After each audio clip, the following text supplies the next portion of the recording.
Hello friends, welcome to Chettinad அமணி channel. எல்லோரும் எப்படி இருக்கீங்க? எல்லோரும் சந்தோஷமாகவும் ஆரோக்கியமாக இருப்பீங்கன்னு நான் நம்புகிறேன்.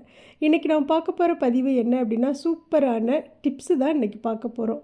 வருகிற ஞாயிற்றுக்கிழமை பார்த்தீங்க அப்படின்னா கார்த்திகை தீபம் வருது இல்லையா? இந்த கார்த்திகை தீபத்துக்கு தேவையான சூப்பர் டிப்ஸு இதில் சொல்லியிருக்கேன். கண்டிப்பாக எல்லாருமே பார்த்துட்டு அசந்து போயிடுவீங்க. அந்தளவுக்கு சூப்பரான ஒரு டிப்ஸு தான். அதாவது பார்த்தீங்க அப்படின்னா, எப்பேற்பட்ட காற்று மழை புயல் இருந்தாலுமே நம்ம வைக்கக்கூடிய தீபம் அடையாமல் சுடர் விட்டு அழகாக எரியக்கூடிய ஒரு சூப்பரான ஒரு டிப்ஸு சொல்லியிருக்கேன்.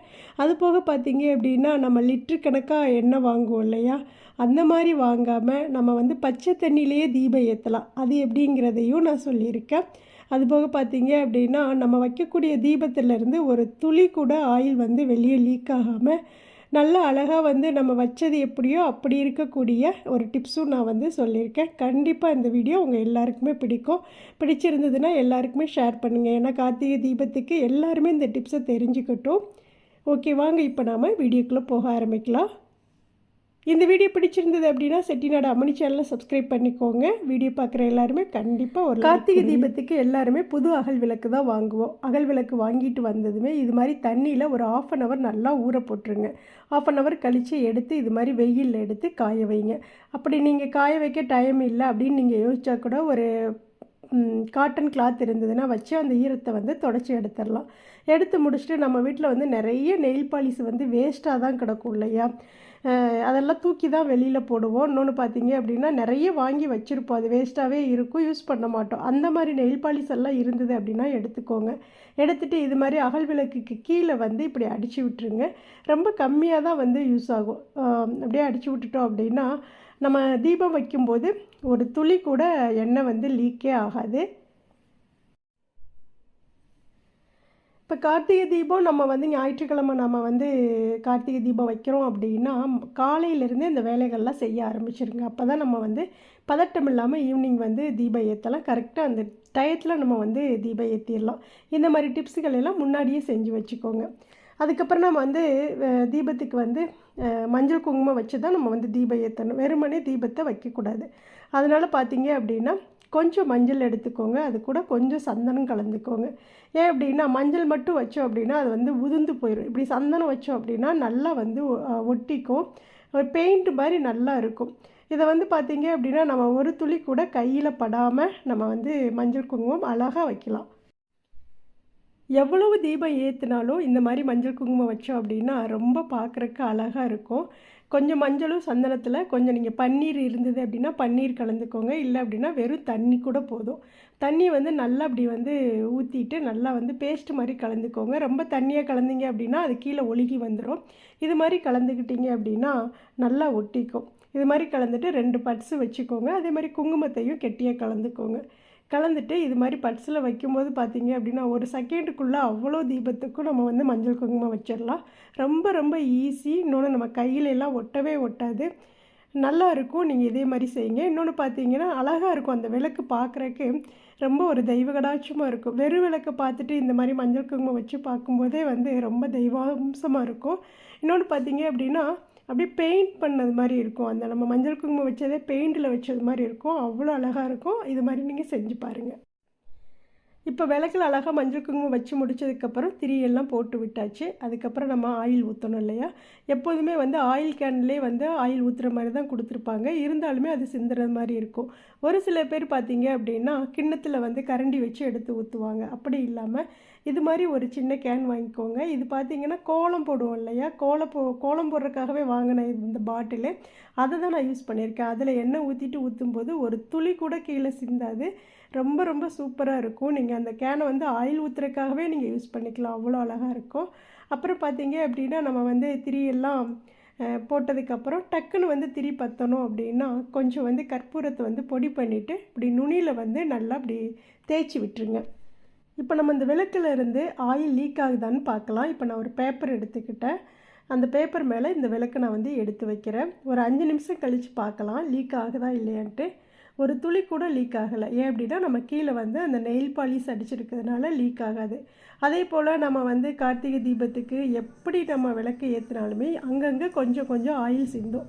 அப்போ அந்த ஆயிலை வந்து சுத்தமாக தொடச்சி எடுக்கிறதுக்கு இது மாதிரி அரிசி மாவோ அல்லது வந்து கோதுமை மாவோ இதெல்லாம் இருந்தது அப்படின்னா அதை போட்டு லைட்டாக அப்படி தேய்ச்சி விட்டோம் அப்படின்னா அந்த ஆயில் எல்லாமே அதை உறிஞ்சி எடுத்துரும். தரை வந்து நல்லா நீட்டாக ஆயிரும்.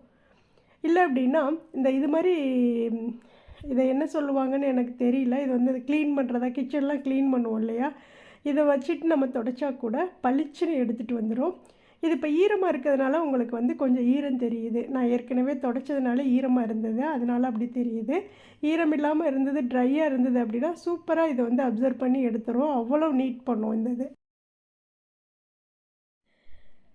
நம்ம கார்த்திகை தீபம் வைக்கிற அன்னைக்கும் பார்த்தீங்க அப்படின்னா நல்லா பயங்கர காற்றும் அடிக்கும், தீபம் எரியவே எரியாது. இன்னொன்று பார்த்தீங்கன்னா சில டைம் மழையும் தூரும். அந்த டயத்தில் நம்ம வைக்கக்கூடிய விளக்கு வந்து நல்லா அழகாக அணையாமல் பிரகாசமாக நின்று எரியறதுக்கு இந்த டிப்ஸை வந்து எல்லாருமே ஃபாலோ பண்ணுங்கள். ஸ்கிப் பண்ணாமல் பாருங்கள், நீங்களே ஆச்சரியப்படுவீங்க. அந்தளவுக்கு வந்து சூப்பராக நம்ம தீபம் எரியும்.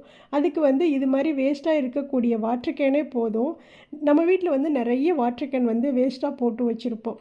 இந்த வாட்டர் கேனை எடுத்துக்கோங்க. நான் இப்போ அதில் உள்ள ஸ்டிக்கர் எல்லாம் பிரிச்சுட்டேன். இப்போ நம்ம வந்து வெறுமனே கத்தியில் வெட்டினோம் அப்படின்னா அதை வந்து கரெக்டாக நம்ம வெட்ட முடியாது. இது மாதிரி கத்தியை வந்து ஹீட் பண்ணிவிட்டு அதுக்கப்புறம் நம்ம வந்து கொஞ்சம் கொஞ்சம் விட்டுட்டு ஒரு 2 இன்ச் அளவுக்கு விட்டுட்டு அப்படியே வந்து அழகாக ரவுண்டாக கட் பண்ணி வச்சுக்கலாம். பார்க்குறக்கு ரொம்ப ரொம்ப அழகாக இருக்கும். நீங்களே ஆச்சரியப்படுவீங்க. வீடியோ ஸ்கிப் பண்ணாமல் பாருங்கள். கண்டிப்பாக இதை எல்லாருக்குமே ஷேர் பண்ணுங்கள். அதே போல் பார்த்தீங்க அப்படின்னா நம்ம வீட்டில் ஆயிலெலாம் வாங்குவோம் இல்லையா, அந்த கேன் எல்லாமே நிறைய இருக்கும். அந்த கேனெல்லாம் எடுத்து வச்சுக்கோங்க. இது மாதிரி சின்ன சின்னதாக ரவுண்டாக கட் பண்ணி வச்சுக்கோங்க. இப்போ நான் அந்த மூடியிலையுமே பார்த்தீங்க அப்படின்னா அதையுமே நான் தூக்கி போடலை. இதுலேயும் சூப்பரான ஒரு டிப்ஸ் பண்ணுறேன் பாருங்கள். இப்போ நான் வந்து ஒரு கேன், பெரிய கேனில் 4 பீஸ் வந்து ரவுண்டாக கட் பண்ணி வச்சுருக்கேன். அந்த மூடியில் பார்த்தீங்க அப்படின்னா சின்னதாக நான் வந்து திரி போட்டு விட்டுருக்கேன். அந்த மூடியில் வந்து நடுவில் வந்து ஒரு ஹோல்ஸ் பண்ணிக்கோங்க. நம்ம சிக்கு எடுப்போம் இல்லையா, கம்பி, அதை வந்து ஹீட் பண்ணிவிட்டு நடுவில் பண்ணணும். சைடில் எல்லாம் பண்ணோம் அப்படின்னா அது கரெக்டாக இருக்காது. நடுவில் ஒரு ஹோல்ஸ் போட்டோம் அப்படின்னா சூப்பராக இருக்கும். அடுத்தடுத்து நான் காட்டுறேன், அப்படியே பார்த்துட்டே வாங்க. இப்போ நம்ம தீபம் வைக்கிற அன்னைக்குன்னு கண்டிப்பாக வாசலில் கோலம் போட்டு தான் தீபம் வைப்போம். இது மாதிரி நட்சத்திரம் கோலம் போட்டுக்கோங்க. ஏன்னா வந்து கார்த்திகை தீபம்னாவே வந்து முருகப்பெருமானுக்கும் ஈஸ்வரனுக்கும் ரொம்ப உகந்த ஒரு தீபம். அதனால் பார்த்திங்கன்னா அன்றைக்கி வந்து இது மாதிரி நட்சத்திரம் போட்டு தீபம் வைக்கிறது ரொம்ப ரொம்ப விசேஷம். அதுலேயும் பார்த்திங்க அப்படின்னா இது மாதிரி காவி கொடுத்துக்கோங்க, அதுவுமே இன்னும் ரொம்ப விசேஷம். நான் இது மாதிரி சின்னதாக ஒரு கோலம் தான் போட்டிருக்கேன். கோலம் போட்டுட்டு அதில் வந்து காவியும் கொடுத்துட்டேன். நம்மளுக்கு பிடிச்ச மாதிரி கோலம் போட்டுக்கலாம். இருந்தாலும் நான் வந்து சாஸ்திரப்புக்காக நம்ம கோலம் போட்டு தான் நம்ம வந்து தீபம் வைக்கணும். நம்மளுடைய இஷ்டம்தான். நல்ல பெரிய ரங்கோலி கூட போட்டு அழகழகாக வந்து தீபம் ஏற்றலாம். இப்போ கோலம் போட்டு முடித்ததும் அந்த 6 முக்கோணம் இருக்கு இல்லையா ஸ்டாரில், அதில் வந்து 6 பக்கமும் மஞ்சள் குங்குமம் வச்சு விட்டுறேன்.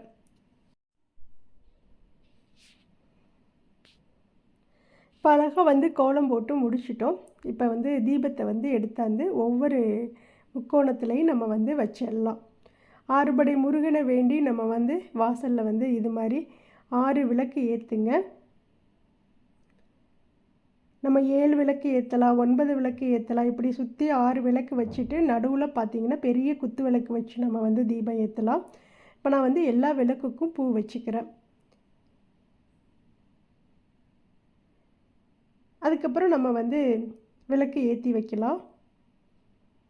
இப்போ நம்ம வந்து கற்பூரம் நல்லா வந்து அதில் தேய்ச்சி விட்டுருக்கிறதுனால டக்குன்னு நம்ம வந்து எடுத்து தீபத்துக்கிட்ட கொண்டு போகும்போதே நல்லா பற்றிக்கும். ரொம்ப நேரம் நிற்கணுங்கிறது கிடையாது. அதுபோல் பார்த்திங்க அப்படின்னா தீபத்தை தூண்டி விடுறதுக்கு இது மாதிரி ஒரு தூண்டு குச்சி ஒன்று வச்சுக்கோங்க. இது என்ன குச்சி அப்படின்னா நம்ம ஊதுபத்தி எல்லாம் எரிஞ்சதுக்கப்புறம் இருக்கும் இல்லையா குச்சி, ஊதுபத்தி குச்சி, அதுதான் இது. அதை எடுத்து கையில் வச்சுக்கோங்க. நம்மளுக்கு அப்பப்போ வந்து தீபத்தை வந்து தூண்டி விடுறதுக்கும் அதிகமாக எரிஞ்சுது அப்படின்னா அதை கம்மி பண்ணுறதுக்கும் யூஸாக இருக்கும். இல்லை அப்படின்னா நம்ம தீப்பெட்டி குச்சி கூட இருக்கும் இல்லையா, அது கூட நம்ம வச்சுக்கலாம். இப்போ தீபம் வச்சு முடிச்சுட்டேன். இப்போ பார்த்தீங்க அப்படியே காற்றுல வந்து அந்த தீபம் வந்து ஆடிட்டே இருக்குது. ஆனால் இன்றைக்கி பார்த்தீங்கன்னா நான் வைக்கிறப்போ காற்று ரொம்ப கம்மி தான். அதிலே பார்த்தீங்கன்னா அந்த சுடர் வந்து அப்படியே ஆடுது பார்த்தீங்களா. நான் இப்போ வெட்டின அந்த வாட்டர் கேன் இருக்குல்ல, சின்ன சின்னதாக ரவுண்ட் ரவுண்டாக கட் பண்ணி கொண்டு அந்த வாட்டர் கேனை ஒவ்வொரு தீபத்துக்கும் வச்சு விடுறேன். எவ்வளோ அழகாக எரியுது பாருங்கள். அப்படியே நின்று பிரகாசமாக எரிஞ்சிட்ருக்குது. அதோடு பார்த்திங்கன்னா அது கண்ணாடி மாதிரி இருக்கிறதுனால அதோட ஒளி வந்து ஃபுல்லாக வந்து நம்ம தீபம் வைக்கிற மாதிரியே வந்து அப்படியே வந்து சூப்பராக தெரியுது பாருங்கள். ஒரு துளி கூட ஆடாமல் அந்த தீபம் வந்து எவ்வளோ அழகாக எரிஞ்சிட்ருக்குது. இந்த டிப்ஸு கண்டிப்பாக எல்லாருக்குமே பிடிக்கும்னு நினைக்கிறேன். நம்ம வந்து அந்த பாக்ஸ் வைக்காத இடத்துல பாருங்கள் அந்த தீபம் வந்து ஆடிட்டுருக்குது. இது அந்த ரவுண்ட் ரவுண்டாக கட் பண்ணி வச்ச அந்த வாட்டர் கேனுக்குள்ளே எரியிற தீபம் வந்து எவ்வளோ அழகாக நின்று பிரகாசமாக எரிஞ்சிட்ருக்குது. இன்னொன்று நல்லா வந்து டிரான்ஸ்பரண்ட்டாக நல்லா தெரியும். அதனால் பார்த்தீங்க அப்படின்னா பார்க்குறக்கே ரொம்ப ரொம்ப அழகாக இருக்கும். நம்ம வெளியிலேருந்து பார்த்தாலுமே உள்ளே உள்ள அகல் விளக்கில் வந்து தீபம் எரிகிறது. அகல் விளக்குமே தெரியும். அந்தளவுக்கு அழகாக இருக்கும் பார்க்குறக்கு.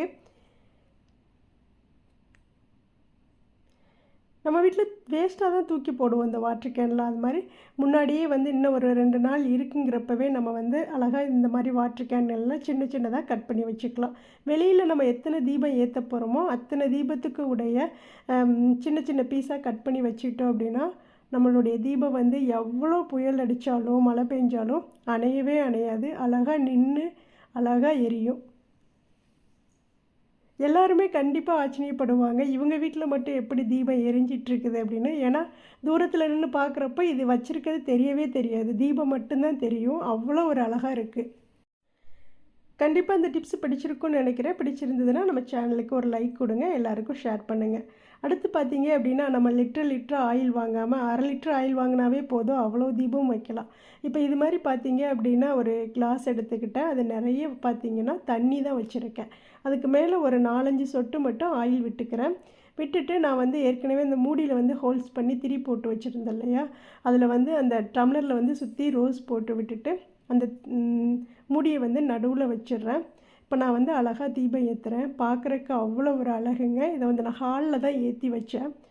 நம்ம வந்து புத்தர் சிலை வச்சுருப்போம் இல்லையா, அந்த இடத்துல சின்ன சின்ன கொஞ்சம் கொஞ்சம் அலங்காரம் பண்ணி வச்சுருப்பேன். அந்த இடத்துல தான் வந்து ஏற்றி வச்சுருக்கேன்.